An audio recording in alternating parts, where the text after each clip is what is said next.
된 후에 재산 이전에 대한 계획을 생각해야 할 것입니다.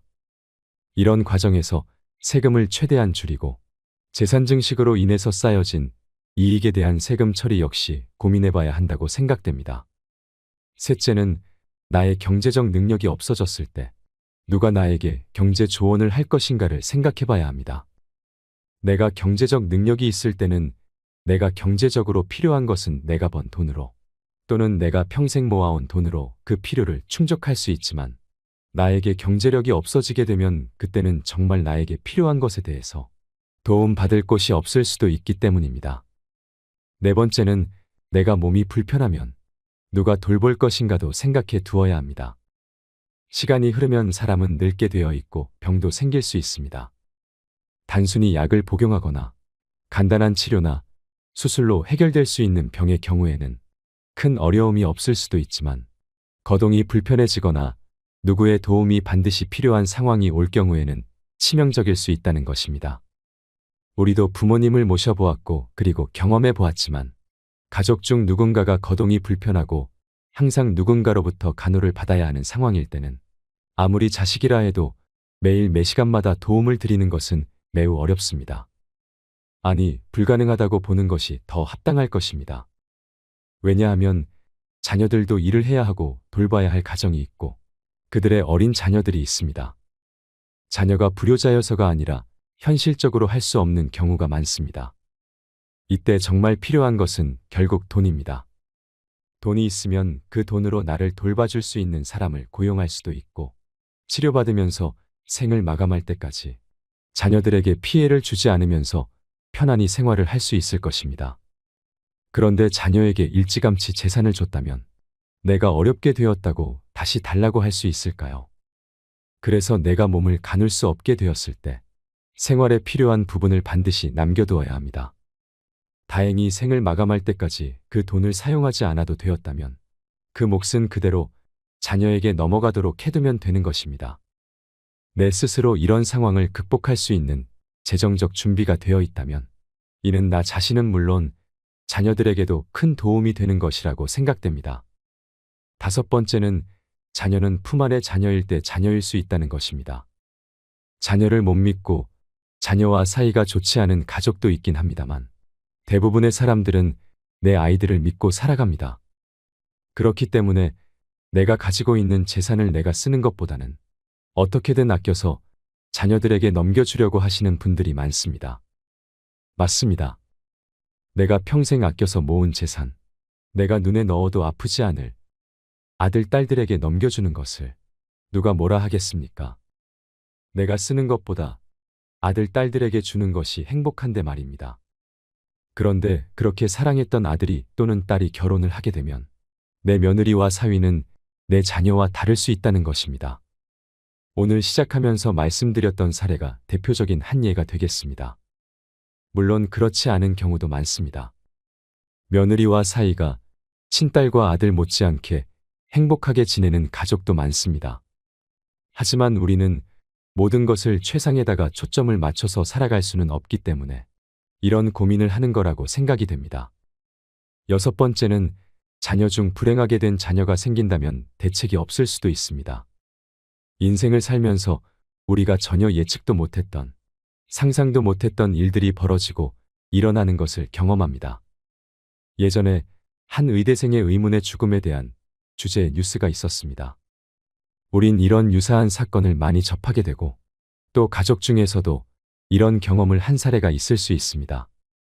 자녀에게 모든 재산을 일찌감치 전했는데 부득이한 사고가 발생한다면 그리고 자녀가 여럿일 경우에 어느 한 자녀가 사고로 인해서 나머지 인생의 돌봄이 필요하다면 내가 가지고 있는 재산으로 그 자녀의 치료와 돌봄에 사용하면 되는데 모든 재산이 이전되었을 경우 그 재산을 다시 분배하는 일은 아주 불편한 상황이 될 것이라는 사실을 역시 간과해서는 안 되겠습니다. 일곱 번째는 선물을 줄 때는 명확한 설명이 필요합니다.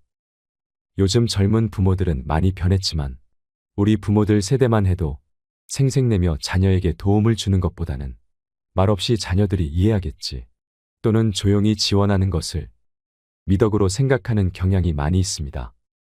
예를 들면 생일날 또는 크리스마스에 어떤 작지 않은 선물을 했다고 하면 이것은 크리스마스 선물이다 또는 생일 선물이다라고 명확히 얘기하고, 이런 재정적 선물이 정기적으로 이루어지지 않을 수 있음을 명확히 하는 것이 좋습니다.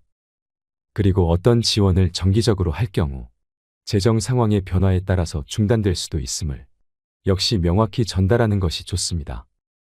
부모에게 경제적인 지원을 받는 자녀는 이 지원이 계속될 수도 있다고 착각할 수도 있기 때문입니다. 우스갯소리이긴 하지만 길가의 거지에게 매일 1,000원씩 주다가 어느 날 주지 않으면 거지는 내 돈 달라고 한다는 얘기가 있습니다.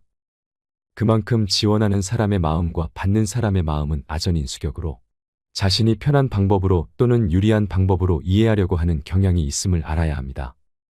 오늘은 평생 모은 재산을 내 자녀에게 언제 이전하는 것이 좋을까에 대한 생각을 함께 해보았습니다.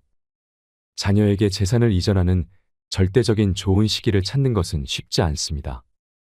어떨 때는 좀 더 일찍 재산을 이전해야 좋을 수도 있고, 어떨 때는 최대한 늦게 이전하는 것이 좋을 수도 있습니다. 또 부모가 유리한지, 자녀가 유리한지를 얘기하는 것도 아닙니다. 부모와 자녀 모두 행복할 수 있는 최선의 선택을 찾아보자는 것입니다. 각 가정마다 사정과 입장을 잘 고려해서 현명한 판단을 해야 할 것입니다. 오늘은 황창현 신부님의 강의를 통해 자식에게 재산을 줘야 하는지 안 줘야 하는지 생각해보는 시간을 가지고 싶습니다. 영상이 마음에 드신다면 구독과 좋아요 부탁드리겠습니다. 그리고 내 곁에 소중한 이들에게 이 영상을 공유해주세요. 황창현 신부님의 행복특강, 지금 바로 시작하겠습니다. 제가 노년의 생활에 대한 얘기를 좀 하도록 하겠습니다. 우리나라가 자식에 대한 관심은 세계에서 1등인데 노인에 대한 관심은 선진국 중에서는 꼴등인 것 같아요. 정말로. 우리가 3,000년 전에 평균 연령이 얼마였느냐 하면 3,000년 전에 평균 연령이 20세였어요. 20살. 3,000년 전에. 근데 1900년, 지금으로부터 100년 전에 평균 연령이 몇 세였냐면 47세였어요. 그러니까 3,000년 동안 27년 늘어난 거예요. 근데 1900년에서 지금 2008년, 불과 100년 만에 평균 연령이 80세야. 그러니까 100년 만에 몇 세가 늘어났느냐 하면은 33년이 늘어나는 거, 33년이.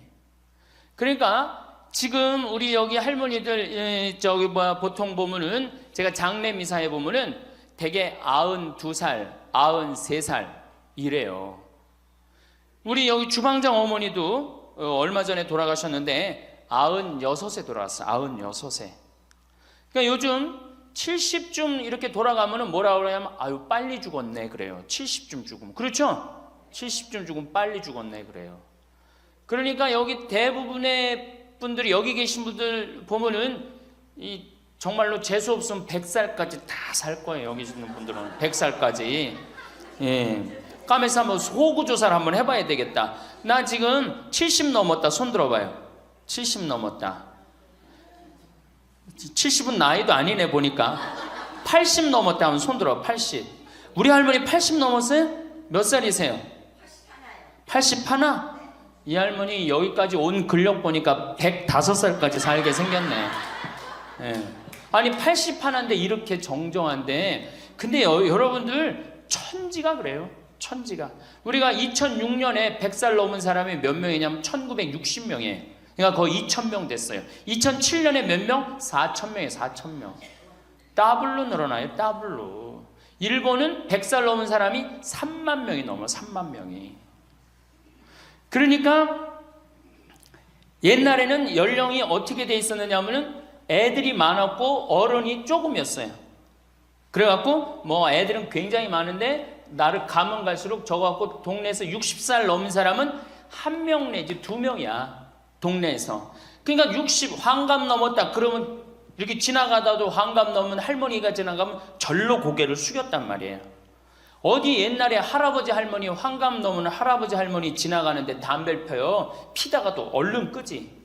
근데 지금은 이게 우리나라가 65세 이상이 500만 명이에요. 500만 명. 65세 이상이. 그러니까 도표를 그리면은 이래 60세가 훨씬 많아. 65세가. 미국은 3,300만 명, 65세 넘은 분들이, 또 이 일본은 2천만 명.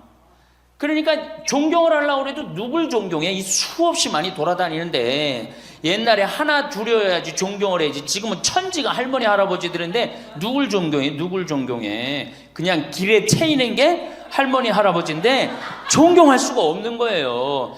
혹시 우리 늙은이들 왜 존경하지 않나 이렇게 섭섭해하는 할머니 할아버지들이 착각하는 거예요. 하나 둘이어야지 존경해지. 신부도 본당 신부가 하나니까 3,000명 교우들이 존경하는 거예요. 본당 신부가 100명이다. 우리 본당에 신부가 100명이다. 존경할 거 안 할 것 같아. 채이는 게 본 신부인데, 근데 신부님 만나기 하늘의 별 따기보다 어려우니까 존경을 하는 거예요. 옛날에 할머니 할아버지들이 존경받았던 이유가 동네에서 거의 없었기 때문에. 중간에 다 죽었어. 근데 요즘 안 죽고 다 같이 가는 거야. 다 같이. 65세 이상이 500만 명이에요. 500만 명. 참고로 북한은 65세 이상이 몇 명이냐? 아니, 북한은 평균 연령이 몇 세냐? 지금 30세예요. 북한은. 우리나라는 80세인데. 그러니까 우리나라 사람들이 북한보다 50년 더 사는 거, 평균 연령이. 그러니까 여러분들 지금 남한에서 사는 거 감사해, 안 감사해요? 정말로 감사한 거예요. 우리가 지금 여러 가지 경제 불황이다 어쨌다 저쨌다 해도 6.25 끝날 때나 여러분들 해방될 때보다 지금 잘 먹고 잘 살아요, 못 살아요? 그때에 비하면 너무너무 잘 먹고 잘 사는 거예요. 그런데도 우리가 불행하다고 생각한다면 하느님이 축복을 엄청나게 줬는데도 그 축복의 가치를 모르는 거죠. 근데 어쨌든 우리나라는 지금, 프랑스는 120년 동안 고령화가 천천히 진행됐어요. 근데 우리나라는 20년 만에 초고령 사회로 들어섰어요. 왜냐하면 우리나라가 왜 초고령 사회로 들어서느냐 하면은 우리나라가 먹을거리가 참 건강해요. 세계 5대 건강식품이 있는데 우리나라의 김치, 일본의 나또, 인도의 렌틸, 스페인의 올리브, 그리스의 요거트, 이게 세계 5대 건강식품이에요. 근데 그 중에 우리나라 식품이 뭐가 있어? 김치가 있단 말이야. 근데 인도의 렌틸이나 일본의 나또가 뭘로 만드냐면 콩으로 만드는 제품이에요. 근데 우리나라 콩으로 만드는 제품이 뭐가 있어? 된장, 간장, 고추장, 그리고 더 기가 막힌 건 뭐예요? 청국장 있잖아요. 청국장. 이 좋은 걸 먹으니까 죽어요, 안 죽어요? 안 죽는 거예요. 그러니까 다른 나라 120년 동안 가는 초고령 사회를 우리는 몇 년 만에 가는 거예요? 20년 만에 지금 가고 있어요. 제가 병자성사를 가보면은요, 보통 95살 먹은 어머니를 며느리가 이렇게 모시면 며느리가 몇 살이냐면 70살이야. 70살. 그러면 내가 병자성사를 가면 이렇게 누워있는 할머니, 그야말로 누워서 이렇게 죽 5년 10년 받아 먹는 할머니, 이렇게 며느리가 손을 잡고 뭐라고 그러는지 아세요? 엄마 왜 이렇게 안 죽어? 엄마가 빨리 죽어야지. 엄마도 덜 고생하고 나도 덜 고생하지. 그 보는 앞에서 죽으랜다니까요. 손잡고. 그리고 꼭 하는 말이 있어요. 엄마가 빨리 죽어야지 우리 신부님도 그만 고생시키고. 병자성사 맨날 오니까 신부님 고생한다 이거지. 그러니까 살아있는 게 다 고생이라는 거지. 본인도 고생, 며느리도 고생, 병자성사 오는 신부님도 고생. 그러니까 늘 고생한다니까. 엄마 빨리 죽으라고 그러는 거예요. 공자님께서 2500년 전에 뭐라고 그랬냐면은 너희는 부모의 나이를 꼭 기억해두라 그랬어요. 부모가 살 날이 얼마 남지 않았습니까? 그래갖고 내가 그 얘기를 듣고 부모님 나이를 기억하다가요, 요즘은 60 넘어서 기억하기 시작했는데 요즘 포기했어요. 헷갈려. 몇 살인지, 78인지 79인지 왔다 갔다 해요. 아마 내가 이렇게 많은 분들 지금 어머니 나이 몇 살이냐면 헷갈리는 사람들 많더라고요. 83인지 4인지 왔다 갔다 하는 거죠. 쉬다 지쳐서 포기하는 거예요.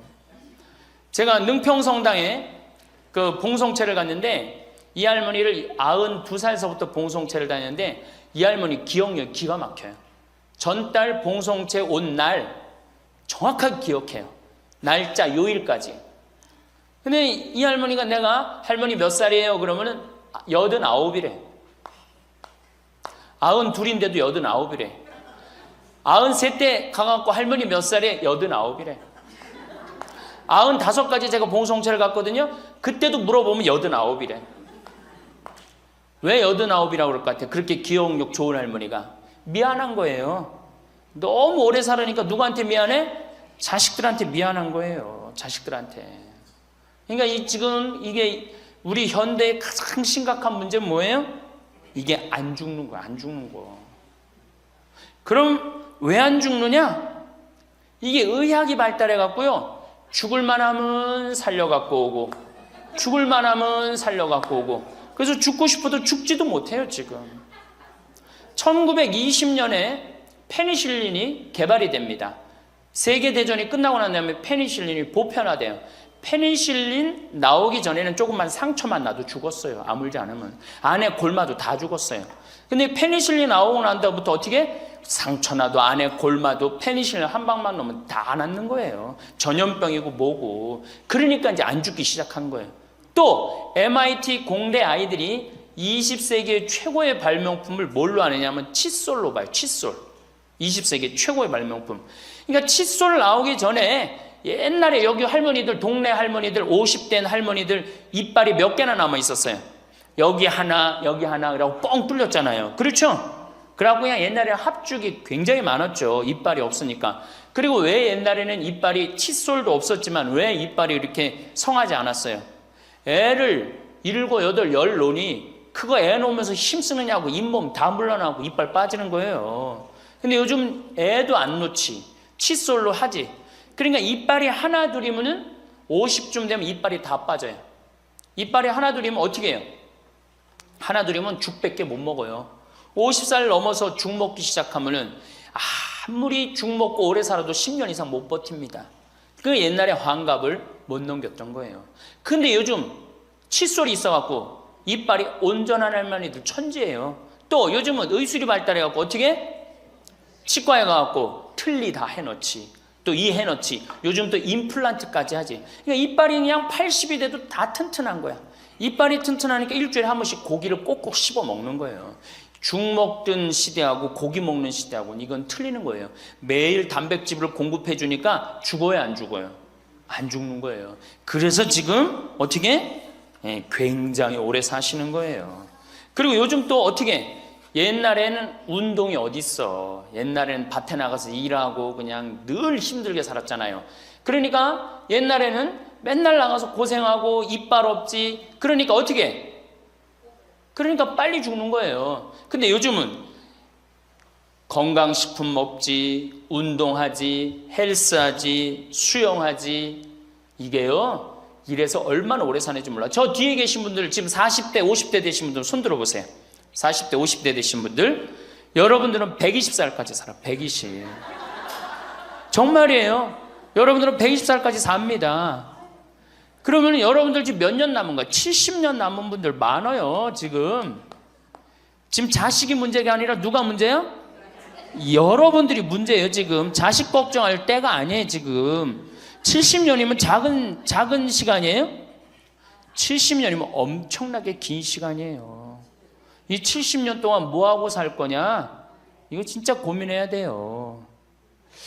이렇게 오래 살 줄 모르고 노년에 대한 준비 안 하신 분들이, 이 노년에 대한 준비를 하신 분들은 과연 몇이나 되고 노년을 준비 안 하신 분들은 얼마나 될까? 내가 보기엔 노년 제대로 준비한 사람들 10%도 안 돼요.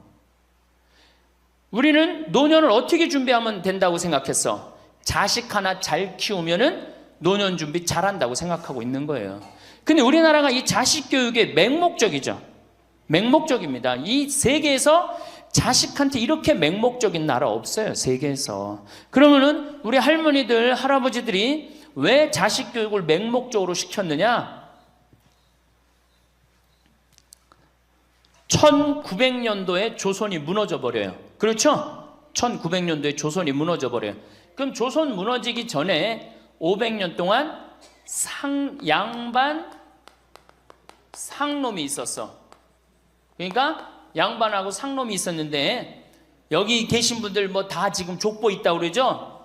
나도 사실은 우리 집 족보 있다고 그러지만은 이게 얼마나 믿어야 될지 몰라. 왜냐하면은 조선시대 양반이 10%밖에 안 됐어요. 100명 중에 10명만 양반이었어요. 충청도가 10%, 경상도는 4%밖에 안 됐어요. 그러면 90%는 다 뭐야?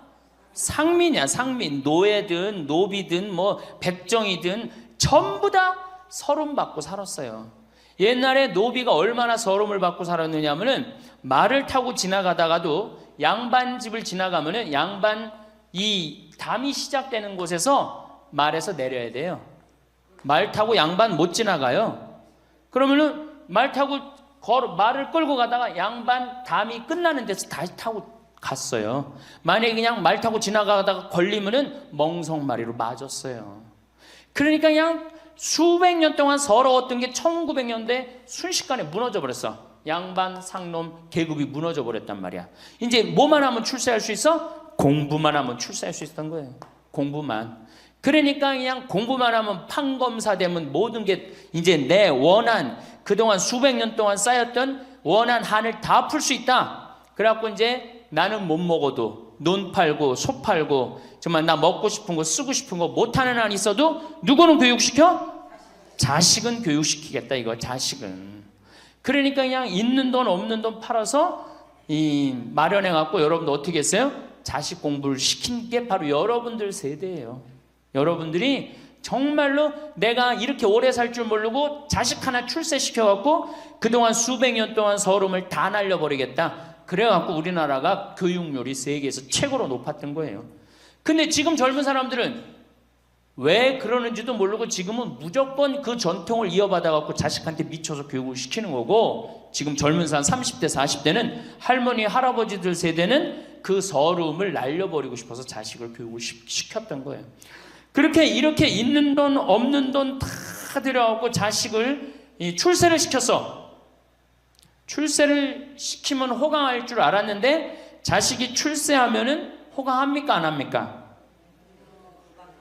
제가 이제까지 사목 경험에 의하면은 출세한 자식일수록 부모를 더 안 모십니다. 출세한 자식일수록. 부모가 서울대학 뭐 연고대 정말 대학 졸업시켜갖고 내가 출세를 했어요. 그래갖고 집에 비데가 있어. 비데. 화장실에 가면 물 나오는 거 있죠? 비데도 있고 이태리 대리석도 있고. 집은 삐까번쩍하게 기가 막히게 했는데 늙은 우리 무식한 엄마는, 무식한 아버지는 그 집에 어울려요 안 어울려요? 그 집에 안 어울리는 거예요. 그러니까 안 어울리고 빨리 죽으면 차라리 다행인데 이게 안 어울리면서 죽지도 않고 그냥 그 집에서 귀신같이 왔다 갔다 한단 말이에요. 그러니까 자꾸 눈에 밟히는 거예요. 내가 평택에 있을 때 비닐하우스에서 사는 집이에요.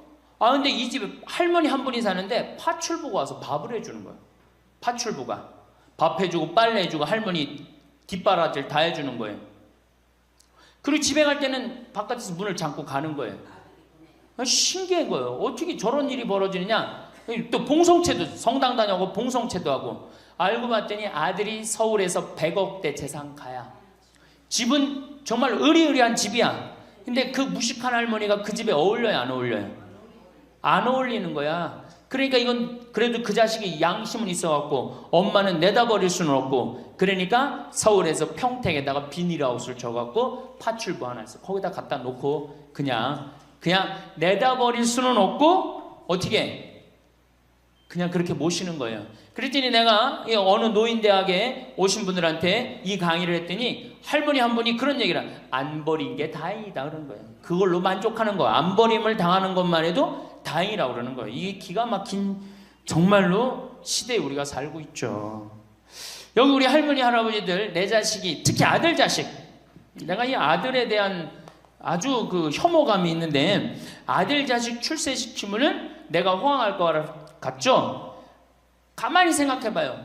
아들을 기가 막히게 잘 키워서 서울대학 나왔어, 의사가 됐어, 판검사가 됐어. 그러면은 어떤 할머니가 그래요. 아들 자식 잘 키우면 잘 키울수록 여우 같은 년이 나타나서 낚아채 간다는 거예요.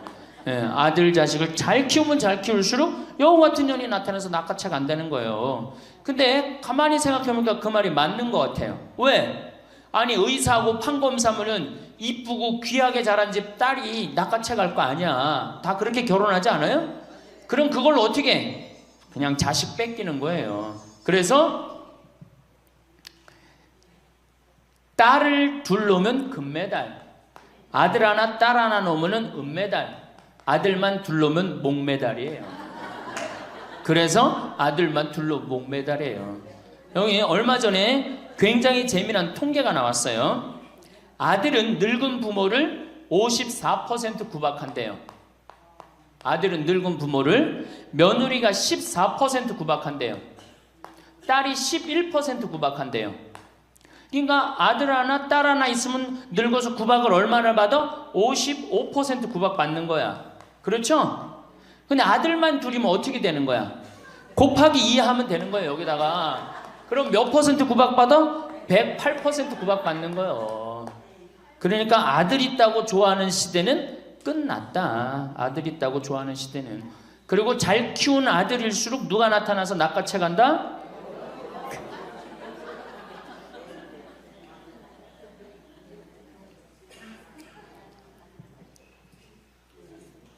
물론 아들이라고 다 불효자는 아니에요. 물론 제가 이렇게 목욕탕 이렇게 가보면은요, 정말 기가 막힌 아들을 많이 봐요. 80, 90된 아버지를 60된 아들이 모시고 와갖고 다 때 밀어드리고, 그 다음에 온탕에 들어갈 때도 손 한번 대보고 아버지 여기 괜찮다고 그러고, 끝나면 또 온몸에 로션 다 발라주고 이 옷 입혀가는 그런 자식들 참 많이 봐요. 기가 막힌 효자들도 있어요. 또 음식점에 가보면은 큰 늙은 그냥 꼬부랑 할머니 모시고 와갖고 고기 구워서 입에 넣어드리는 자식들도 참 많이 봐요. 그렇게 효도하는 자식들도 있는데 그 몇 퍼센트냐? 10% 이상 넘지 않을 거려. 우리 집도 이 둘째 아들이 기가 막힌 효자예요. 내가 봐도 참 효자예요. 좋은데 구경시켜드린다고 다 그 시와오 그 저기 뭐야 갈대숲, 그리고 회도 사드리고 시간 되면 여행도 모시고 가고 기가 막혀요. 근데 그런 아들이 몇이나 되겠느냐? 제가 보기에는 그렇게 많지 않아요. 황창현 신부님의 강의가 어떠셨나요? 저는 출세한 자식일수록 부모를 더 안 모신다는 이야기가 정말 충격적이었는데요. 100억 부자인 아들이 자신의 엄마를 비닐하우스에 살게 하면서 자식된 도리를 한다는 것이 고작 파출부를 보내주는 거라니 정말 이해가 되지 않았습니다. 그리고 황창현 신부님께서 말씀하신 이야기 중에 아들은 늙은 부모를 54% 구박하고 며느리는 14% 구박하고 딸이 11% 구박한다는 통계를 보니 나이 들어서 구박 안 받고 살려면 어떻게 해야 하나 고민해 봐야겠다는 생각이 들었습니다.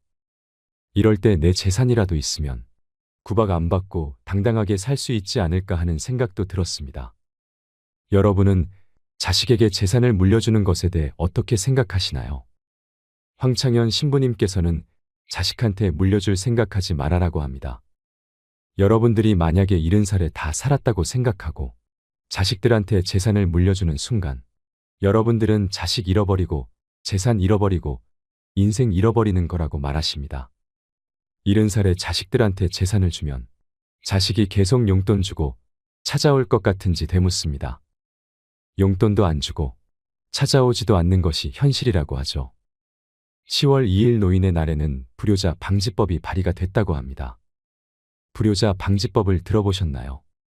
불효자 방지법이 뭐냐 하면 내가 집도 주고 재산을 다 줬는데 자식이 용돈도 안 주고 찾아오지도 않으면 내가 준 재산, 내가 준 집을 다시 찾아올 수 있는 법입니다. 용돈도 안 주고 나를 책임지지도 않으니까 원래 내 재산이니까 내가 다시 갖고 올게 하는 것입니다. 그런데 70살이 넘어서 내가 자식에게 준 재산 찾아오겠다고 법원에 소송 걸 수 있는 할머니들은 별로 없습니다. 그냥 참고 사는 것입니다. 속은 새까맣게 타들어가는데 참고 사는 것입니다. 내가 자식을 어떻게 키워서 어떻게 성공시키고 어떻게 재산을 물려줬는데 나한테 이럴 수가 있느냐고 그렇게 땅을 치고 후회해도 소용없는 것입니다. 이 영상을 보시면서 어떤 깨달음을 얻으셨는지 댓글로 여러분의 소중한 의견을 공유해 주세요. 다양한 사람들과 허심탄회하게 이야기 나누면서 의미를 한 번 더 되새기신다면 가슴에 더욱 남을 것입니다. 이상으로 책틀맨이었습니다. 지혜를 쌓는 당신의 오늘이 아름답습니다. 더 좋은 영상으로 찾아뵙겠습니다. 우리 할머니 할아버지들 자식 걱정해서 자식들한테 잔소리한들 자식들이 귀담아 듣습니까? 챙겨나면 귀담아 들어야 안 들어요? 뭐 한다 그래? 노망 떤다 그러지. 우리 엄마 아는 것도 없고 무식한데 웬 챙겨를 이렇게 하느냐고 엄마나 잘하라고 그러고 구박하죠. 그러니까 지금 우리 할머니 할아버지들도 자식 걱정할 때가 아니야. 이제는 누구 걱정해? 내 남은 여생을 어떻게 의미 있고 행복하게 지낼 것이냐, 그거 하나. 나 자식한테 부담 안 주고 내 속 썩이는 거, 나 하나 속 안 썩이고 나 혼자 행복하게 사는 게 진짜 그 좋은 거예요. 자식들에게 사업 자금이다, 결혼 자금이다, 이렇게 다 해주는 것이 당연한 걸까요? 내 모든 걸 다 바쳐 자식에게 다 주었을 때 자식들이 우리 부모님들께 더 잘하던가요? 그저 사랑으로 밀어주고 끌어주면 되는 줄 알고 해온 것들 때문에 비참한 노후를 보낼 수 있습니다.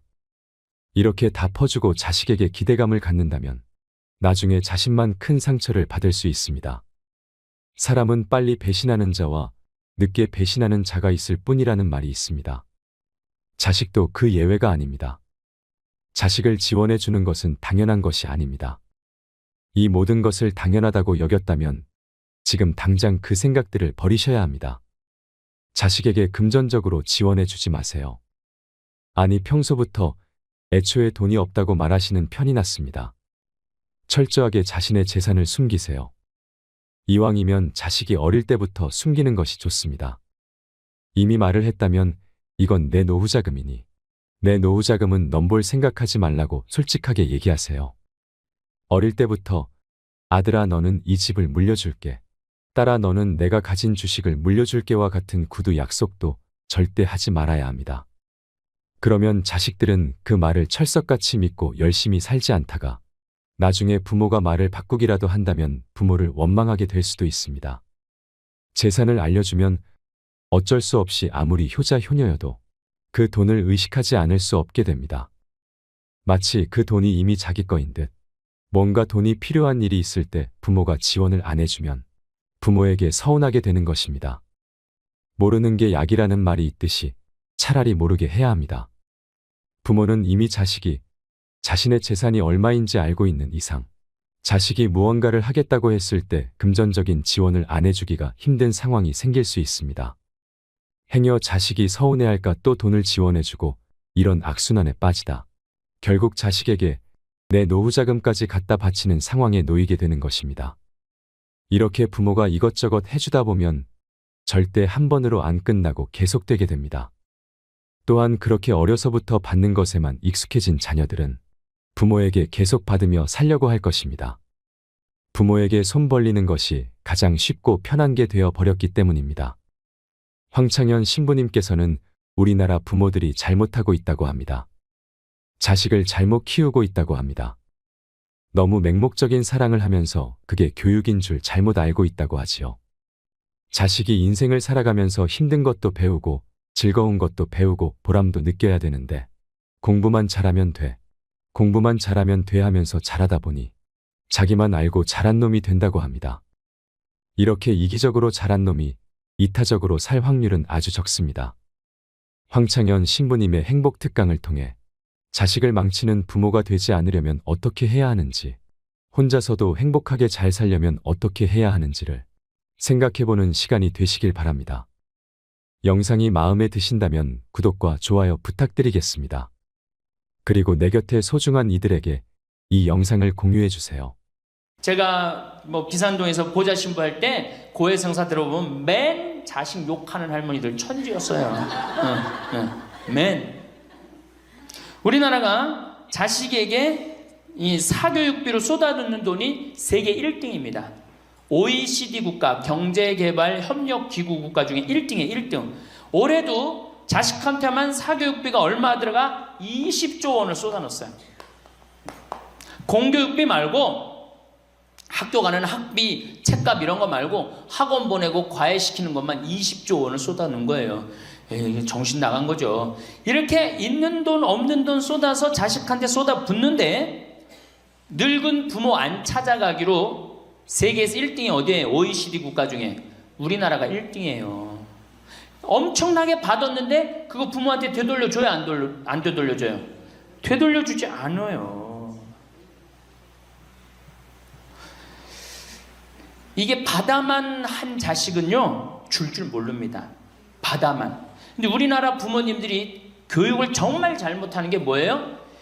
초등학교, 중학교, 고등학교, 대학교, 대학원 장가 갈 때까지 어떻게 해? 다 해줘. 자기 허리 휘는 거 모르고. 미국은요 10살이 돼 애가 10살이 되면은 동네에서 얘네들은 16살이면 운전면허증을 딸 수 있어요. 16살이면. 그럼 10살 생일 때 얘네들이 뭘 하느냐 하면은 동네에 돌아다니는 차, 자기 마음에 드는 차 있죠? 그걸 찍어요. 저 집의 아저씨 저 차는 내가 나중에 6년 후에 살 거다. 그 6년 후에 사면 우리나라는 당장에 6년 후에 누구한테 매달려? 엄마한테 사달라고 매달리잖아요. 근데 얘네들은 절대 안 그런다는 거예요. 그 차를 사기 위해서 아르바이트를 하는 거예요. 돈을 모으는 거예요. 이 미국의 대학생들은 아르바이트를 36% 하는데 우리나라 대학생들은 아르바이트를 5%밖에 안 해요. 그러니까 얘네들 6년 동안 돈을 모으는 거예요. 그러면은 자기가 그 차를 찍으면 그 차 주인은 알고 있어요. 저 아이가 내 차를 살라고 찍어 놓은 거다. 그럼 6년이 지나면 차가 꼬물될 것 같아? 안 꼬물될 것 같아? 꼬물되죠? 그래도 절대 안 판다는 거예요. 왜냐하면 찍어 놓은 아이가 있으니까. 그래갖고 6년이 지나면은 걔가 6년 동안 모아둔 돈이 얼마나 되겠어. 그래갖고 16살 때 운전면허증이 따면은 그 집에 온대요. 내가 아저씨 차 살라고 6년 동안 돈을 모았다. 근데 6년 동안 모아갖고 모자라잖아요. 근데 이미 차는 고물이 다 돼 있고, 그러면 그 아저씨가 너 잔디 앞으로 6개월 동안 깎어라. 그러면 내가 이 차를 줄 테니까. 그렇게 해서 자기 차를 구입한다는 거예요. 그러니까 걔네들은 미국의 아이들도 차 하나를 구입해도 어떻게? 아무리 부잣집 아이들 때더라도 다 자기가 아르바이트해서 하는 거예요. 그 16살만 되면 독립한다고 생각을 해요. 차 자기가 구입하죠. 집도 자기가 구입합니다. 결혼해서 살 집도 자기가 돈 벌어서 다 해요. 그리고 여자를 데리고 오지 우리나라처럼 일단 여자 데리고 오면 부모님이 집 얻어주는 이 기가 막힌 거죠. 여러분들 우리나라 60대 되신 부모님이 자식 뒷바라지 책임져주는 비율이 83%예요. 그러니까 대부분의 할머니 할아버지들이 60이 돼도 누구 뒷바라지 해주느냐고 허리가 휘어? 자식들 뒷바라지 안 하고 허리가 휘는 거예요. 우리 집에 캐나다 원어민 선생님, 수원에 있는 중학교 영어 원어민 선생님이 일주일 동안 우리 집에 와서 농사를 배웠어요. 그런데 이름이 디아나라고 그러는 여선생님인데 내가 그 친구랑 이렇게 얘기를 하는데 한국에 오니까 너무너무 이상하대요. 뭐가 이상하냐고 그러니까 애들이 학원 다니는 것도 이상하지만은 고등학교, 대학교 결혼할 때까지 부모가 돈 다 대주는 게 이상하다는 거예요. 자기네 캐나다가 우리나라보다 훨씬 잘 살아요. 자기네 나라는 고등학교 졸업하면은 부모님 이제까지 키운 거 고생했다. 그리고 그 다음에 다 자기네들 알아서 독립한대요. 부모님 그동안 하드워크 열심히 일했다 이거예요. 근데 그 늙은 부모님한테 붙어갖고 부모님 괴롭히면 안 된다 이거죠. 근데 우리나라는 그런 생각 해야 안 해요. 마지막까지 다 뺏어 먹는 거지. 그리고 이제 늙으면은 귀찮다고 내다버리고. 제가 평택에 있을 때 정말로 그 신문에도 보도가 꽤 됐던 거예요. 그 안양에서 사글세 집을 하나 얻은 거예요, 사람들이. 그래갖고 미리 짐부터 붙인다고 그랬는데 짐이 하나 왔어. 큰 짐이 왔는데 짐을 짐이 왔는데 뭐 사람도 없고 그러는데 그 짐 안에서 이상한 소리가 나갖고 열어보니까 할머니를 그 안에다 넣고 붙인 거예요. 할머니를. 그래갖고 아니 도대체 어떻게 된 거냐? 자식이 누구냐? 이름을 밝히질 않는 거예요. 자기 아들이 공무원이거든. 그러니까 밝히지 않는 거. 자, 그 자식 생각한다고. 그거는 여러분들 자식 교육이 아니에요. 그런 자식 살아서 뭐 할 건데. 그런 자식 키워서 뭐 할 건데. 그러니까 우리나라는 이게 자식한테 너무 맹목적인 사랑을 하면서 그게 교육인 줄 알고 있는 거예요. 자기가 인생을 살아가면서 힘든 것도 배우고 즐거운 것도 배우고 보람도 느껴야 되는데 너는 뭐만 잘하면 돼. 공부만 잘하면 돼. 공부만 잘하면 돼. 그러니까 자기만 알고 자란 놈이죠. 그러니까 이기적으로 자란 놈이 이타적으로 살 것 같아요? 절대 못 삽니다. 우리 어렸을 때는 어머니가 부침개를 했어. 그럼 어떻게 해요?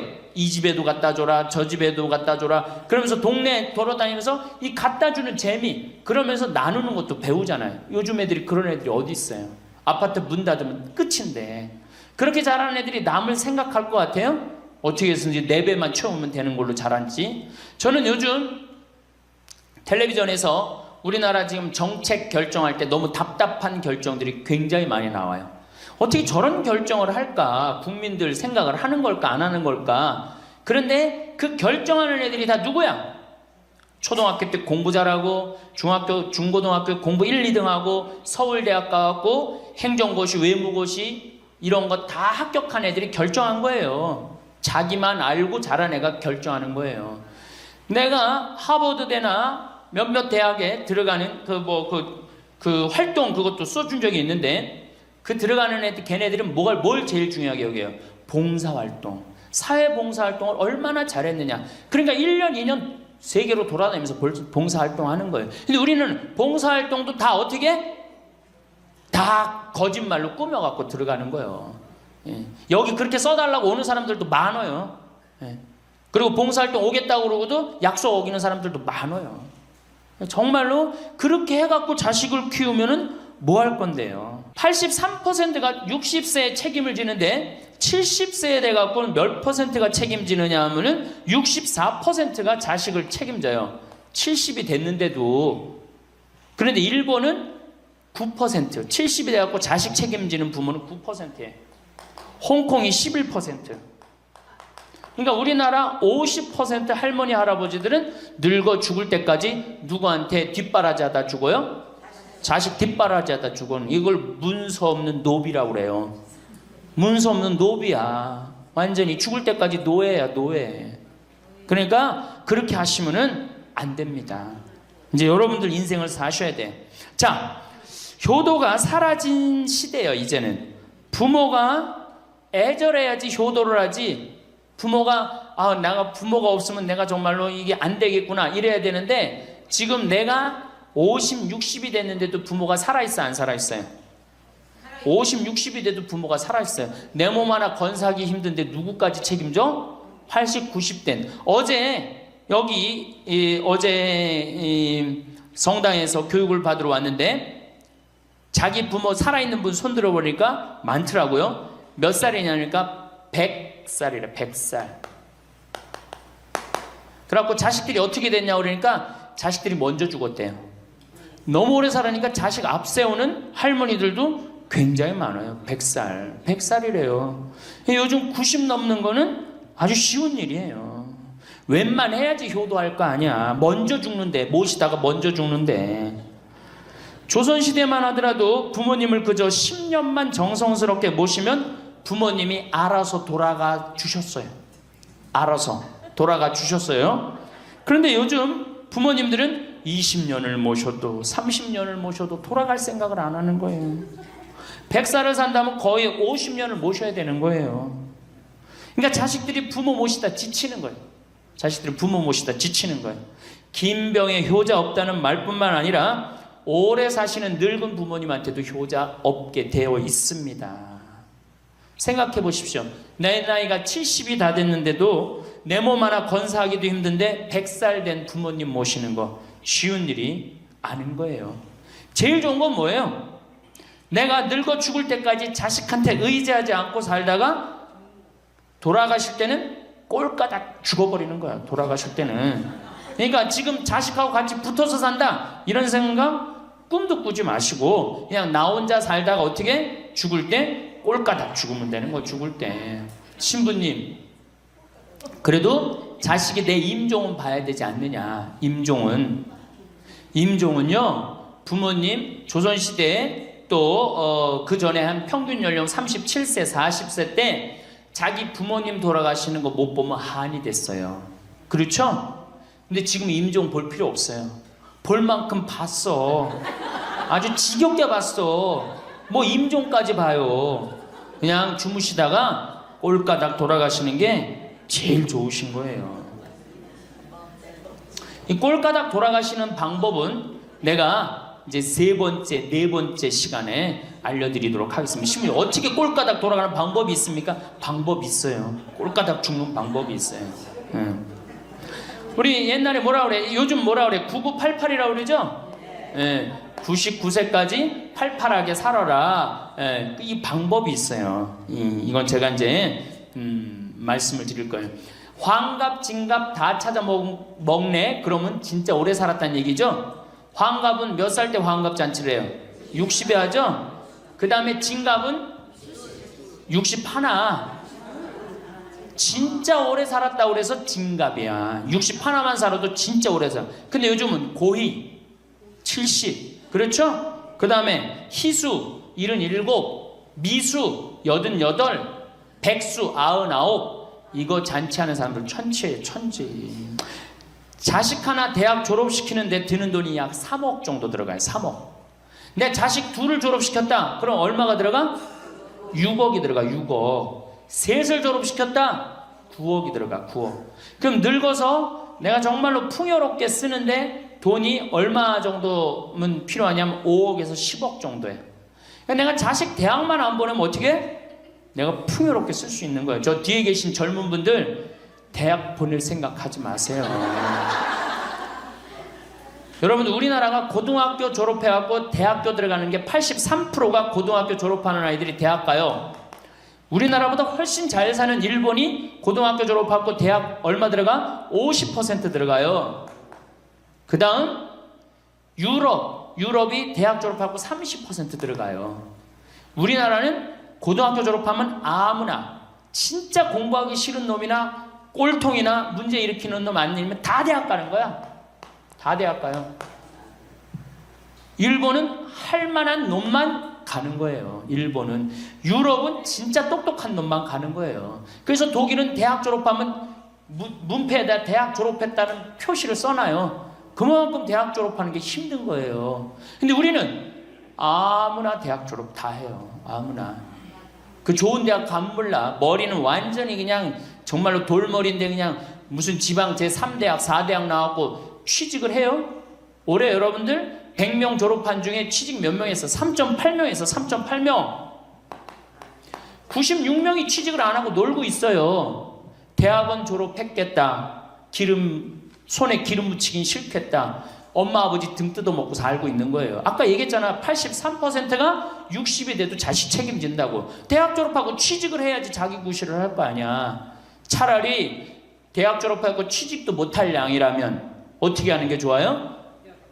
안 보내고 그 돈 모아갖고 애 가게 차려주는 게 훨씬 낫지. 아니면 그 돈 모아갖고 나 노후 대책 드는 게 훨씬 낫지. 우리나라의 대학을 때려 부시지 않으면 경쟁력이 없어요. 때려 부셔야 돼요. 유럽보다 대학이 10배가 많아요. 10배가. 유럽보다 대학이. 근데 그 대학이 경쟁력이 있느냐? 55개 국가 중에 경쟁력이 53개 3등이에요. 우리나라 대학이. 그러니까 다 미쳐있는 거야. 내가 보기에는 다 미쳐있는 거야. 그냥 제발 좀 정신 좀 차리세요. 저 뒤에 계신 분들.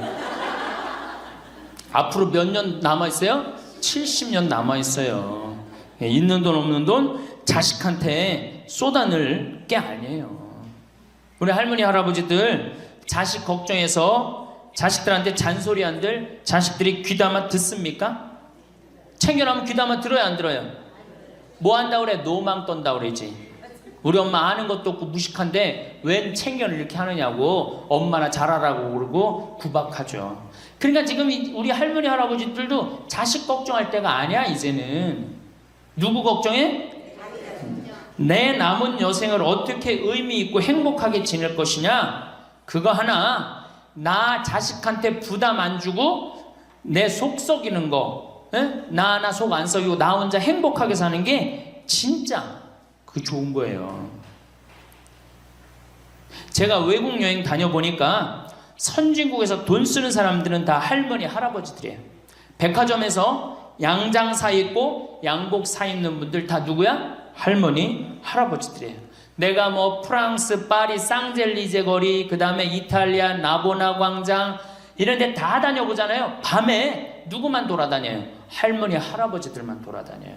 거기서 다 팔짱 끼고 나와서 와인 마시고 맥주 한 잔 마시고 그리고 들어가세요. 우리나라 명동 밤거리에 누구만 돌아다녀요? 젊은 애들만 돌아다니죠? 할머니는 그 시간에 뭐해? 뒷방에 쥐처럼 웅크리고 있는 거예요. 정말로. 그래갖고 명동에 나가면 할머니들, 할아버지도 구경할 수 없는데 탑골 공원에 가보면 할머니들이 거기서 뭐하고 비둘기하고 놀고 있잖아. 놀아주는 사람도 없으니까 비둘기하고 놀아주고 있는 거예요. 제발 그러지 마시고 가지고 있는 거 쓰고 돌아가세요. 쓰고. 그리고 제발 다니세요. 그리고 우리 할머니들 지금 오늘 1박 2일 이렇게 나와주는 거 이거 며느리한테 굉장히 좋은 거예요. 나 며느리랑 산다 한번 손 들어봐. 며느리랑 사는. 며느리랑 사는 분은 가능한 한 집에서 자꾸 나가주는 게 좋은 거예요. 하루라도 집을 비워주는 게 며느리가 좋은. 생각해봐. 30년 40년 시어머니하고 같이 산다고 생각을 해봐요. 아침부터 저녁까지 그냥 얼굴 마주보고 산다고 생각해봐. 얼마나 힘들어. 귀 있을 때마다 뭐 해주는 게 좋아? 나가주는 게 좋은 거예요. 그러니까 가능한 한 나가 돌아다니고, 예? 아침에 해 뜨면 집에 나와갖고 해 지면 집에 이제 들어가는 거, 그게 좋은 거예요. 그래갖고 청승맞게 탑골공원 그런 데 가면 안 되고 이런 데. 그냥 노인대학, 우리 천주교가 진짜 잘하는 게 뭔지 아세요? 노인대학이에요. 노인대학. 이거 정말로 천주교 진짜 잘하는 것 중에 하나예요. 우리나라 경제가 왜 안 돌아가는 줄 아세요? 할머니 할아버지들이 돈을 안 써서 경제가 안 돌아가는 거야. 할머니 할아버지들이 돈을 안 써서 경제가 안 돌아가는 거 생각을 해봐. 옛날에는 할머니 할아버지들이 조금밖에 없었잖아요. 쓰면 얼마나 써, 이 할머니 할아버지들이. 애들이 돈 썼잖아요. 근데 지금은 어때? 이렇단 말이야. 이 500만 명이 돈을 안 쓴단 말이야. 돈을 왜 안 써? 돈을 왜 안 쓰냐면은 내가 가지고 있는 집 이거 누구한테 물려주려고 안 쓰는 거야? 자식한테 물려주려고 안 쓰는 거야.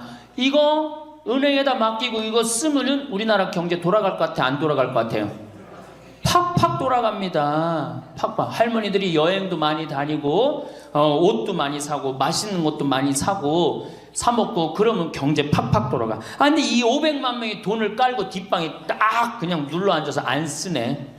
그러니까 경제가 안 돌아가는 거예요. 다 쓰시다가 돌아가실 때 통장에 500만 원만 남겨놓고 돌아가세요. 500만 원만 통장에 다 쓰다가 신부님 500만 원으로 무슨 장례를 합니까? 부주금 들어오잖아. 부주금. 이 부주금 갖고도 싸우는 사람 많아요. 네가 더 갔느냐 내가 더 갔느냐 그리고 싸우고 앉아 있다고. 세상에 부모 돌아가셨는데 부주금 갖고 그래갖고 형제끼리 싸워갖고 죽고 그러는 경우도 많아요. 얼마나 이게 우리나라가 지금 정말 불행한 거예요. 다 쓰다가 통장에 얼마만 남기고 죽어? 500만 원만 남기고 죽을 때 어떻게 죽어? 꼴까닥 죽어버리란 말이야. 다 쓰다가 통장에 500만 원만 남으면 꼴까닥 죽게 돼 있어요. 근데 안 쓰고 뒷방에 들어 앉으면 10년 20년 벽에 똥치라고 사는 거예요. 저는 우리 형제들한테 이미 공표했어요. 어머니가 돌아가시든지 아버지가 돌아가시든지 부주금 들어오면 형제들이 한 푼도 손 못 댄다. 그거 내가 다 가지고 과원이나 양론에 집 한 채 져준다. 어머니 이름이나 아버지 이름으로. 얼마나 멋있어. 그렇게 멋있게 살다가 가야 되지 않아요? 이건 죽으나 사나 내 자식밖에 모르고 사니 이게 얼마나 나라가 빡빡하고 답답해요. 우리나라 그냥 다른 빌 게이츠 240억 달러를 사회에 기증해놨잖아요. 우리나라는 어떻게 한 푼이라도 더 자식한테 재산, 돈 많은 사람들이 재산 자식한테 더 준다고 편법 쓰고 불법 쓰고. 정말 얼마나 답답해요. 우리 할머니들은 다 쓰다가 통장에 500만 원만 남기고 죽든지, 만약에 죽으려고 그랬는데도 아직도 돈이 남았다 그러면은 본당 신부한테 갖다 줘. 여러분들 한신부한테 갖다 주란 말이야.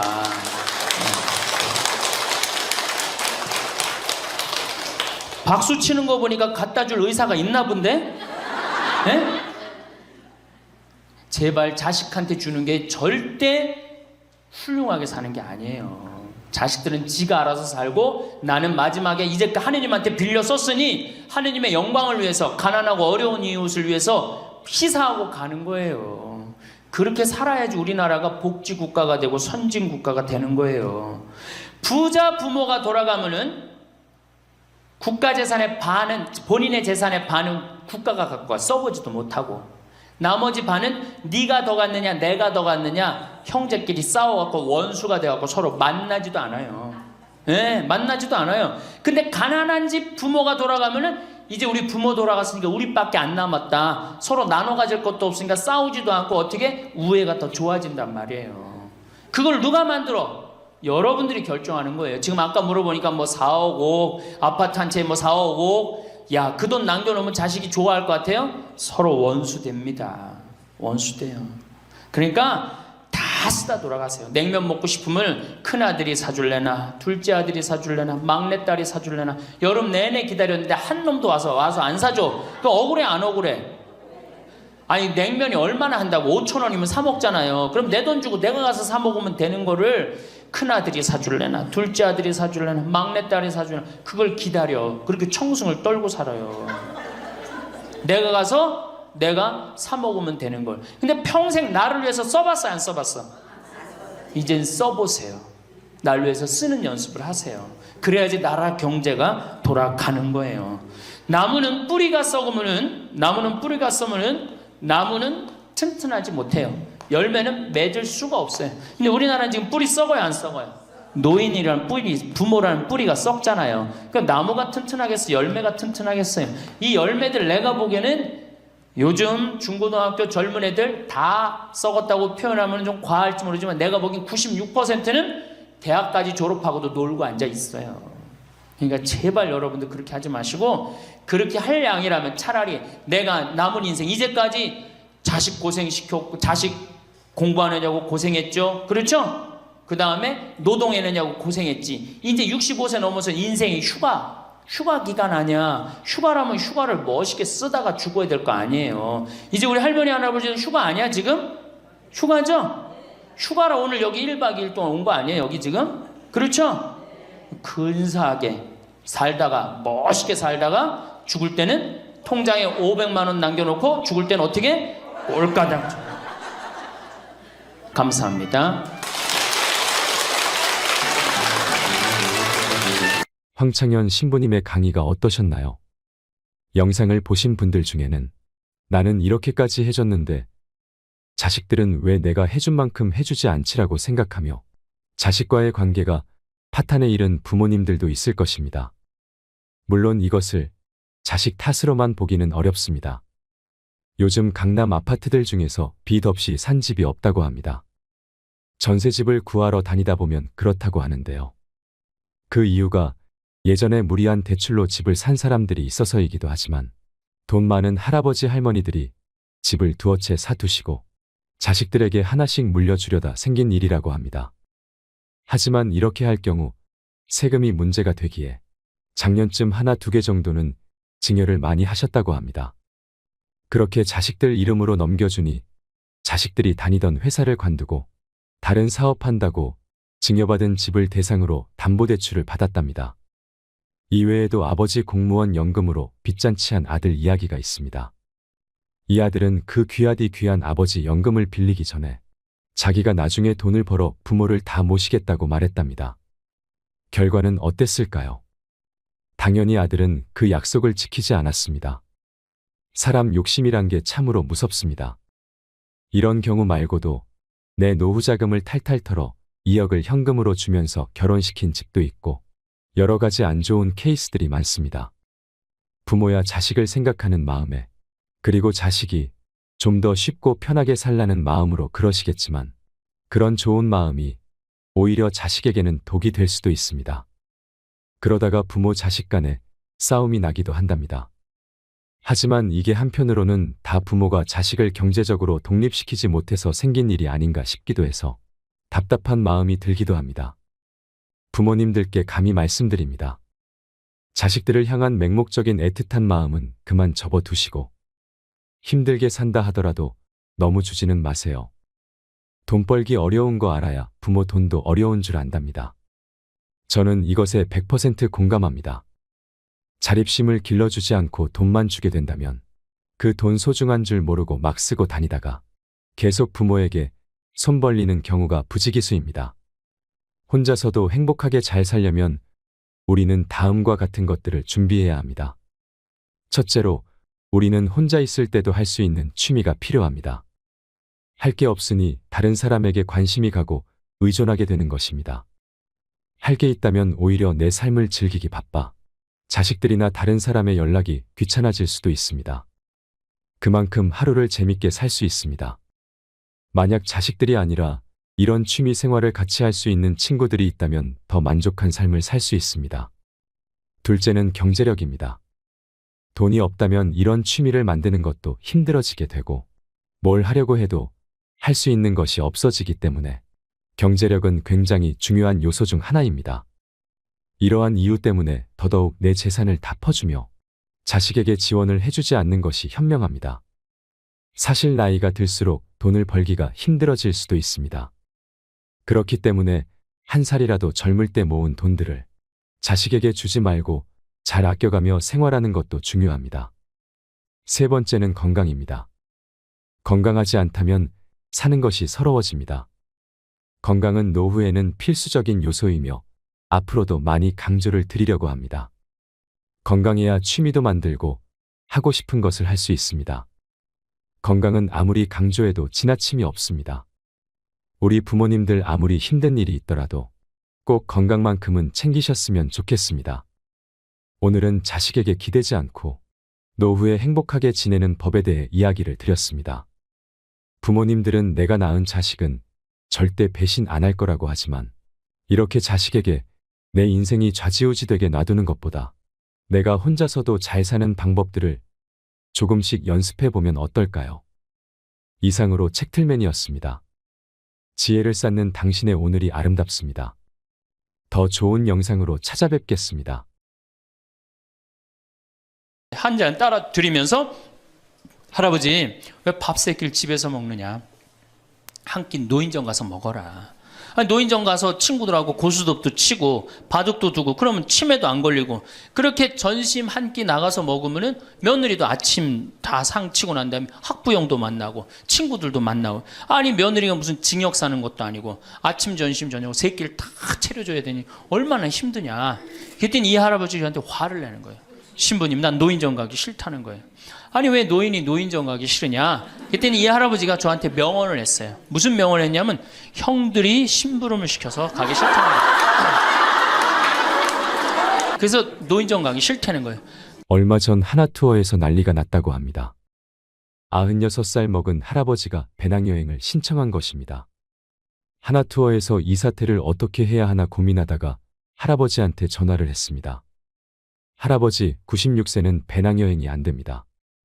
그랬더니 할아버지께서 화를 내시면서 걱정하지 말아라. 난 아들하고 가니까 우리 아들이 다 잘해줄 거다 하더랍니다. 그러자 여행사와 아들이 몇 살이신데요 했더니 우리 아들은 이제 70살이요. 애기요 애기라고 말하셨다지요. 우리는 앞으로 살아갈 날이 많습니다. 21세기는 노인의 시대라는 말이 있지요. 그러니 지금부터라도 노후를 잘 준비해 나가야 합니다. 황창현 신부님께서는 나중은 없는 거라고 말하십니다. 인생은 기다려주지 않는다고 하지요.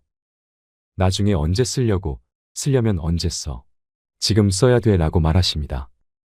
황창현 신부님한테는 마지막 죽음을 앞둔 분들, 많은 암 환자들이 찾아온다고 하는데요. 그런데 90대는 찾아오지 않고 대개 60대 신분들, 50대 후반분들이 많이 찾아온다고 합니다. 그럼 이분들이 이런 얘기를 한다고 합니다. 신부님 저 30년 동안 토요일 일요일도 없이 휴가도 없이 뒤도 안 돌아보고 앞만 보고 살아왔습니다. 이제 돈도 많이 벌었고 자식도 다 키워놔서 이제서야 호강하려고 마음먹었는데 그래서 이제 여행도 다니고 그러려고 그러는데 밥 좀 먹으면 속이 이상해서 병원에 가보니까 암이라고 하네요. 몸에 다 퍼졌는데 3개월밖에 안 남았답니다. 신부님 돈은 있는데 저한테는 이제 시간이 없어요. 3개월밖에 안 남았대요 했답니다. 그런데 이런 분이 한둘이 아니라는 겁니다.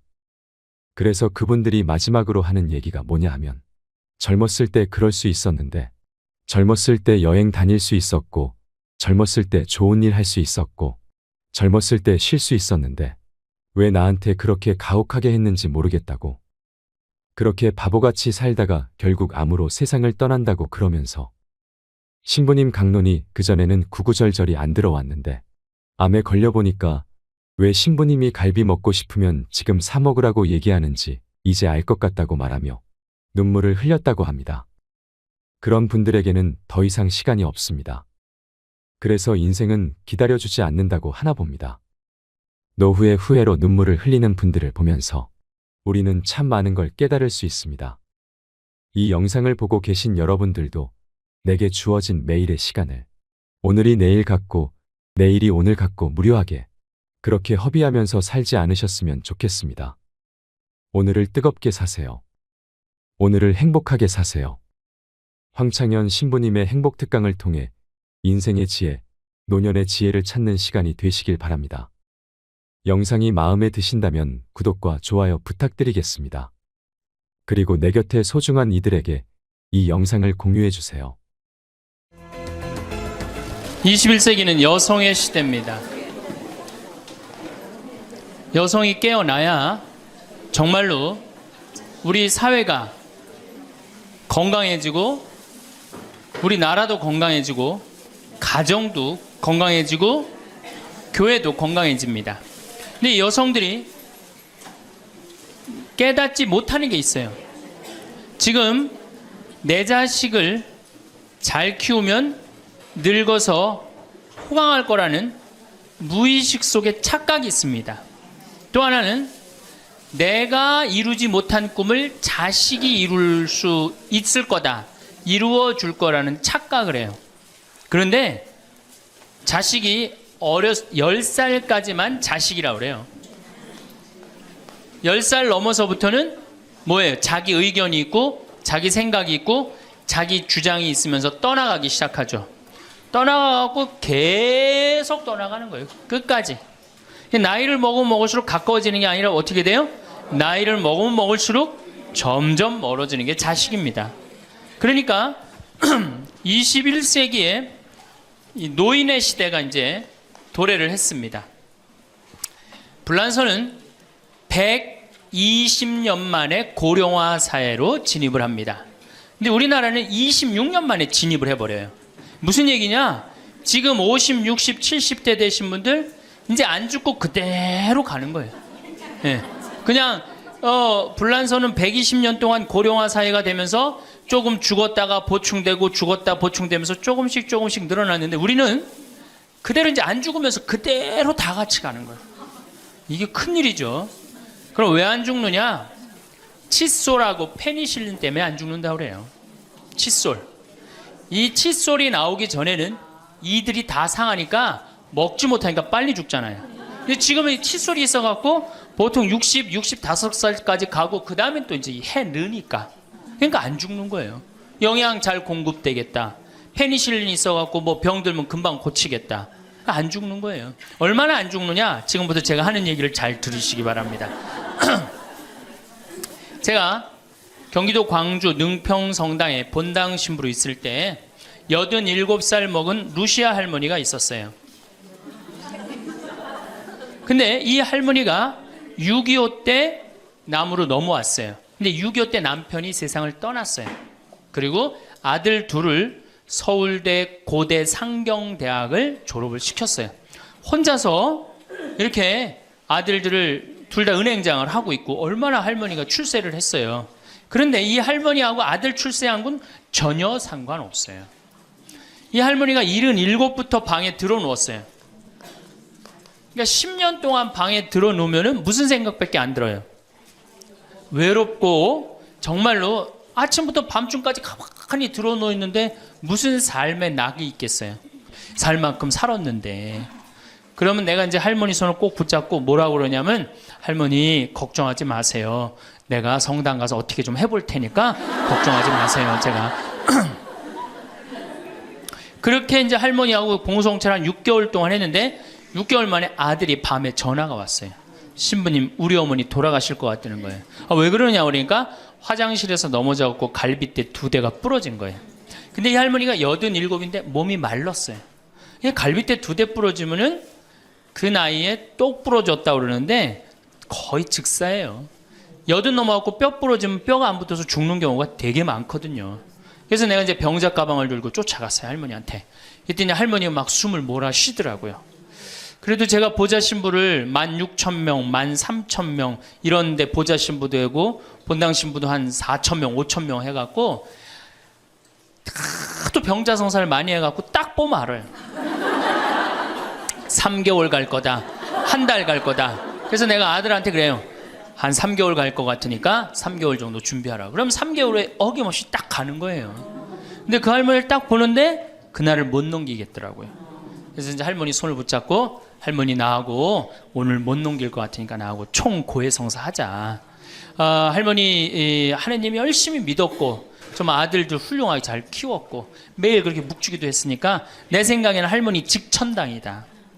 오늘 돌아가시면 바로 오늘 하늘나라 올라가시는데 가면은 요셉 성인도 보고 베드로 성인도 보고 싶은 남편도 보고 성모님도 보고 예수님도 보고 내 안부도 전해줘라. 바로 가니까. 네. 할머니는 내 손을 꼭 붙잡고 뭐라 그러냐, 신부님 그동안 너무 고마웠다는 거예요. 올 때마다 사탕도 갖고 오고 선물도 갖고 오고 내 얘기도 들어주고 그래도 외롭지 않게 신부님 왔을 땐 행복했다는 거예요. 그래서 이제 내가 할머니 손을 잡고 할머니 장례미사 내가 잘 해줄 테니까 강론도 잘하고 걱정하지 말아라. 하여튼 직천당 가서 이제 안부도 전해주고 내가 강론 잘 해줄 테니까 걱정하지 말고 잘 가셔라. 할머니는 그동안 너무너무 고마웠다. 그러면서 이제 서로 손을 꼭 잡고 죽기로 이제 합의를 이제 봤어요. 이제.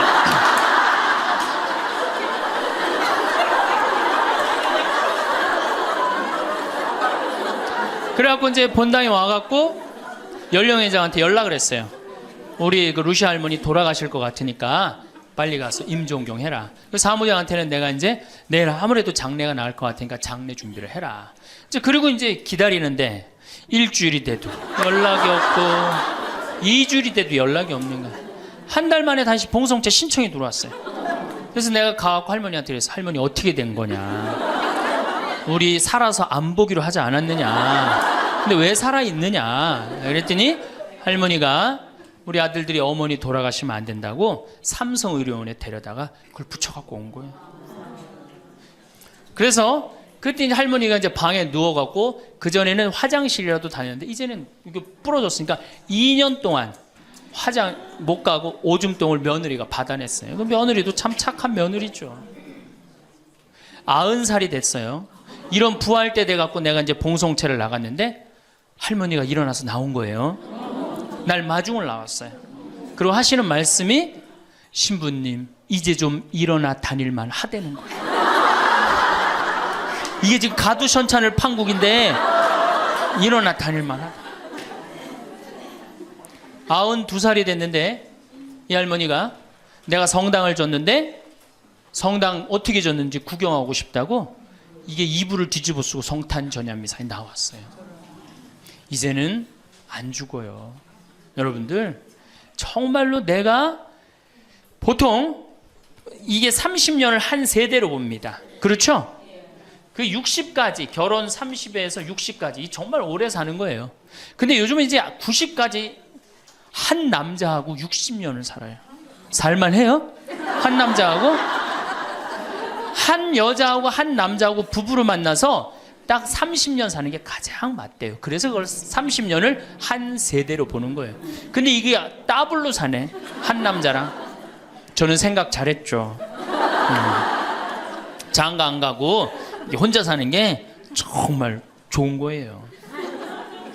또 내가 그 능평성당에 있으면서 겪었던 일인데 이 할아버지가 73살이야. 요셉 할아버지가 73살인데 며느리가 나보다 1살 어려요. 또 마침 우리 고향 사람이야.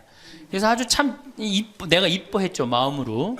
근데 이 며느리가 애를 4을 낳았어요. 그게 참 착해요. 누가 봐도. 그래서 다 효녀라고 그랬어요. 효부라고 그러고. 그 이렇게 보면은 정말로 성당도 열심히 나오고 시어머니 시아버지도 잘 모시고. 근데 나한테 와서 이제 개인적으로 신세 한탄을 할 때는 그러는 거예요. 신부님 시집살이 하기 너무 힘들다는 거예요. 우리 시어머니 시아버지는 아침 점심 저녁으로 따뜻한 밥만 원한다는 거예요. 여덟 명을 아침, 점심, 저녁 밥 세 끼를 한다고 생각해 보세요. 힘들겠어요? 안 힘들겠어요? 여러분들 힘들겠죠? 네. 그래서 내가 이제 그 마음으로 이제 새기고 할머니, 할아버지들을 모시고 온천을 간 적이 있어요. 딱 온천을 이제 끝나고 난 다음에 이제 우리 할아버지가 이제 73살 먹은 요셉 할아버지가 막걸리를 근사하게 드시더라고. 그래서 내가 할아버지한테 그랬어요. 한 잔 따라 드리면서 할아버지 왜 밥 세 끼를 집에서 먹느냐. 한 끼 노인정 가서 먹어라. 아니, 노인정 가서 친구들하고 고스톱도 치고 바둑도 두고 그러면 치매도 안 걸리고 그렇게 전심 한 끼 나가서 먹으면은 며느리도 아침 다 상 치고 난 다음에 학부형도 만나고 친구들도 만나고 아니 며느리가 무슨 징역 사는 것도 아니고 아침 점심 저녁 세 끼를 다 차려줘야 되니 얼마나 힘드냐. 그랬더니 이 할아버지 저한테 화를 내는 거예요. 신부님 난 노인정 가기 싫다는 거예요. 아니 왜 노인이 노인정 가기 싫으냐. 그랬더니 이 할아버지가 저한테 명언을 했어요. 무슨 명언을 했냐면 형들이 심부름을 시켜서 가기 싫다는 거예요.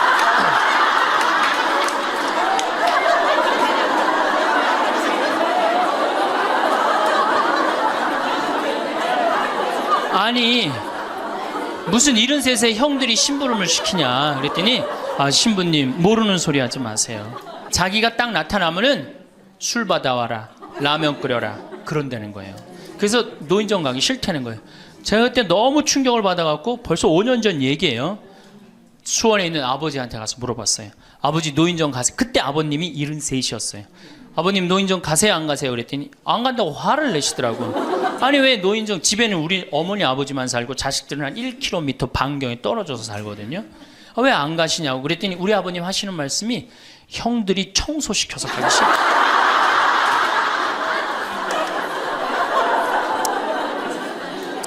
제가 알아보니까 75살 이하를 청노인이라고 그래요. 청년 노인이라는 거예요. 청년 노인. 이제 안 죽어요.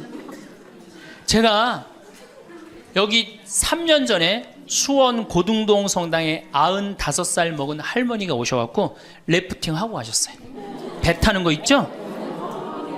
그래서 내가 그때 그랬어. 할머니 참 죽기 전에 이렇게 래프팅도 하고 가니까 너무 좋다고 그랬더니 그 할머니가 나도 원이 없다고 이렇게 이 나이에 래프팅 배 타고 강에 래프팅을 했다고. 작년에 97인데 또 와서 또 하고 갔어요. 그러니까 여러분들 100살 산다는 거 지금 막연한 얘기가 아니에요. 여러분들 100살 산다는 게 확실하게 여러분들은 앞으로 남은 인생이 50년 남아있어요. 이렇게 오래 살 줄 모르고 지금부터 이제 중요한 얘기예요. 지금부터 잘 들어요. 지금부터 이렇게 오래 살 줄 모르고 있는 돈 없는 돈 자식한테 다 물려줬어. 얼마를 물려주느냐. 이게 이제 큰일이에요. 자식 대학 하나 졸업시키는데 2억 5천 들어갑니다. 둘 졸업시키면 5억이에요. 부부가 은퇴해서 죽을 때까지 우리가 지금 필요한 현금이 5억이에요. 자식 둘 대학만 안 보내면 뭐예요? 딱 노후대책연금 딱 확보하는 거예요. 그런데 우리가 지금 자식들 정말로 보낼 애들을 대학에 보내느냐. 지금 여러분들 20대 실업자가 100만 명이 넘어요. 걔네들 다 대학 나온 애들이에요. 독일은요. 얘가 똑똑하고 안 똑똑하고 중학교 때 갈라버려요. 그래서 대학 나오는 사람 별로 없어요. 그리고 중학교 때 머리 나쁜 놈은 어떻게 해? 아니 기술 배워갖고 기술을 배워갖고 월급 별 차이 없어요.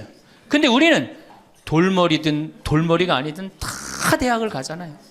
그러니 이름으로 대학은 나왔고 기름칠하는 일을 하기 싫고 그 취직을 안 하는 거죠. 이걸 한량이라고 그럽니다. 한량. 그러니까 공장에는 일할 사람이 없고 실업자는 흘러넘치고 그래서 공장에 일할 사람을 채우기 위해서 캄보디아, 베트남에서 사람들이 오고 이게 우리나라가 망조로 가는 길 아닙니까? 여러분들 대학 공부할 애들이 사실은 몇 명이나 돼요.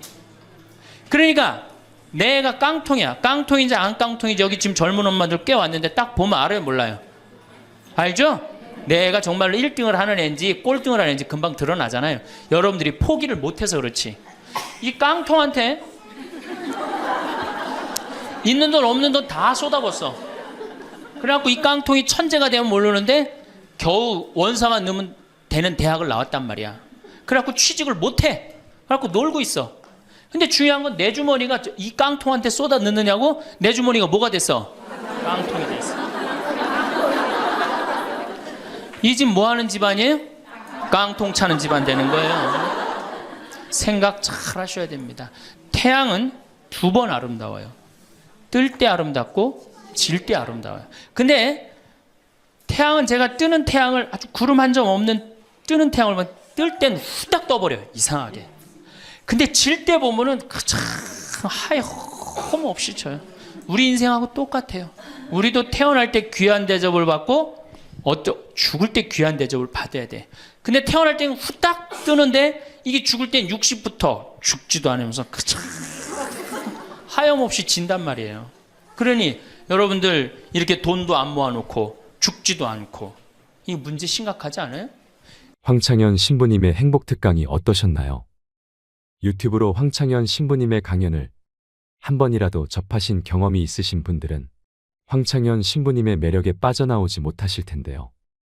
살짝 어설픈 듯 하면서도 그 순수함에 정감이 가고 재미나고 꼭 필요한 말씀을 해주신다는 생각에 하루에도 몇 개씩을 매일 듣는 분도 많으실 거라 생각합니다. 황창현 신부님께서는 주로 노년의 행복에 대해서 말씀을 하시는데 하나같이 귀에 꽂히는 말입니다. 아, 나도 나이 들어가고 있구나 하는 묘한 기분도 들지요. 어렸을 적엔 노년에 대해 얘기하면 남 얘기 듣듯 했는데 이젠 멀지 않았구나. 나도 나이 들면 그래야겠구나 하며 완전 내 얘기처럼 듣고 있게 됩니다. 신부님 강연의 댓글을 보면 무신론자도 많고 불자도 많습니다. 그 이유가 무엇인지 이제서야 알 것 같습니다. 앞으로 갈수록 노노 갈등이 많아진다고 합니다. 병에 걸린 70 노인이 정정한 93세 부친 때문에 괴로운 시대라는 것입니다. 그런데 나이든 부모는 뭐가 필요하다, 뭐가 먹고 싶다, 요구가 아주 많다고 하지요. 자식들에게 너무 희생하지 말고 효도를 강요하지 말고 내 노후는 내가 지켜야 합니다. 앞으로 효도는 없다고 합니다. 사랑이 있을 뿐이지요. 죽을 때까지 기브앤 테이크하라. 참 좋은 말 같습니다. 부모는 늙어서도 자식에게 줄 수 있어야 합니다. 하지만 한꺼번에 많이 주지 말고 조금씩 주어야 합니다. 내가 줬을 때 돌아오는 자식에게 주어야 합니다. 돌아오지 않는 자식은 싹수가 노란 것입니다. 부모와 자식 간도 죽을 때까지 기브앤 테이크인 것입니다. 젊은이들이 사라진 곳에 70대 노인이 막내가 되었다는 이야기가 저는 참 기억에 남습니다. 여러분은 어떠셨나요? 여러분은 70대의 노인정에 가는 것을 어떻게 생각하시나요? 70대는 노인일까요? 이 영상을 보시면서 어떤 깨달음을 얻으셨는지 댓글로 여러분의 소중한 의견을 공유해 주세요. 다양한 사람들과 허심탄회하게 이야기 나누면서 의미를 한 번 더 되새기신다면 가슴에 더욱 남을 것입니다. 이상으로 책틀맨이었습니다. 지혜를 쌓는 당신의 오늘이 아름답습니다. 더 좋은 영상으로 찾아뵙겠습니다.